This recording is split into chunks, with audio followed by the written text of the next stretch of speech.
1960 and 1966, France's pursuit of nuclear power and its hatred for ancient African civilization conducted 17 nuclear tests in the Algerian desert, forever altering the lives of the ancient Amazigh Berber Tuareg communities, who called this ancient landscape home. These tests were more than just nuclear detonations. It was an assault on the origins of humanity and the beginning of a silent catastrophe that continues to this day. In Reggane, 4 nuclear bombs were detonated in the open air.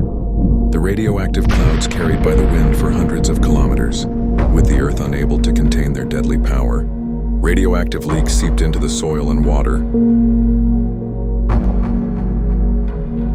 Thousands of people were exposed to radiation, leading to a surge in cancers, birth defects, and other illnesses that continue to plague these communities generations later. Many villages were forced to abandon their ancestral lands, becoming refugees in their own country.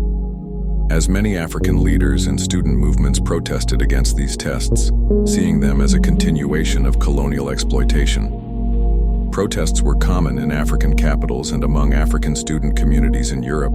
Yet, in a cruel twist of fate, most victims have received no official compensation from France.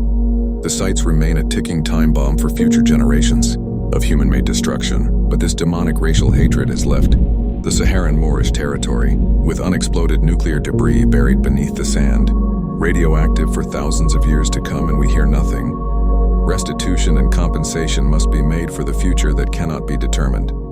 For an identity of African people fighting against Arabization and being Europeanized, despite the Tuareg being the most ancient of Moorish peoples of maternal lineage and foundation of Tamashek language. African Arabs of mixed Slavic and European races propagate themselves to be the face of the people when the heart of the people has been poisoned, as the desert itself bleeds radiation, poisoning this ancient bloodline, and the faces of the true people made to be forgotten. The truth is, the full impact of these tests on Berber villages is still not fully known. Stand with us. Stand with Africa. Love the land. Love her people. Thank you for watching.